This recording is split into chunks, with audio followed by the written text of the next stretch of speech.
Hello everyone, as you can see it's an absolutely beautiful day in the north of Spain today. Spring has truly sprung. So I thought I'd take a break from Walking Amy to make a short video about a question that I've been getting on my YouTube videos, in the comments of my YouTube videos recently.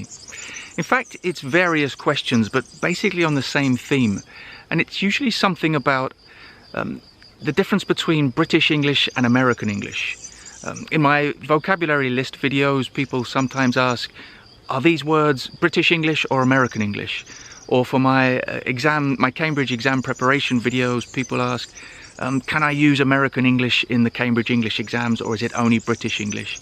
Or some people just ask a more general question, should I learn British English or American English?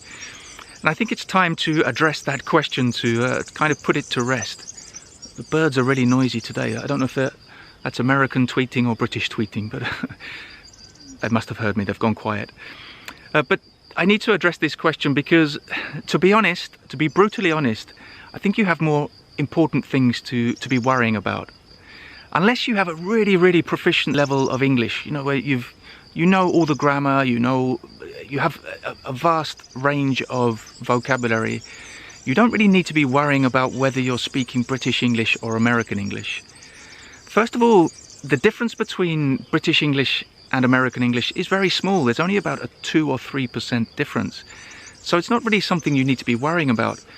British English speakers understand American English speakers, and generally vice versa. If you say trousers to an American English speaker, I think they'll understand that in their version of English it's pants.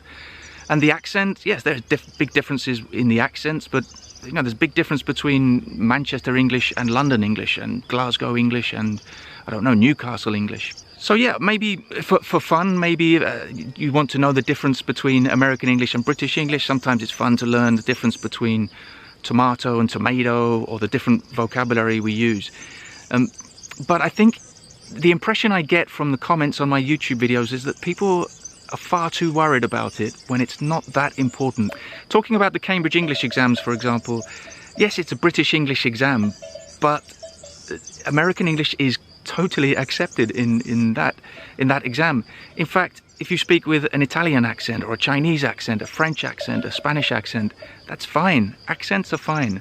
Pronunciation is a different matter. You need to pronounce so that you are understood. Your pronunciation must be intelligible. But the accents aren't important. The only thing I would say is that if you speak with an American accent, it must be consistent throughout your speech. If you speak with a more British English accent, in the exams, it must be consistent. The same with writing. If you use British English spelling, you must use it throughout your writing. The same with American English. But apart from that, it's really not a big issue. You should just be learning English in general. Just enjoy the experience of learning English. Don't get too obsessed about the differences between American English, British English, Australian English, Canadian English, South African English. Just enjoy the experience. Okay, that's all I wanted to say today. I'll leave you with some of the beautiful views of this wonderful spring day in the north of Spain. And I'll see you soon for another video.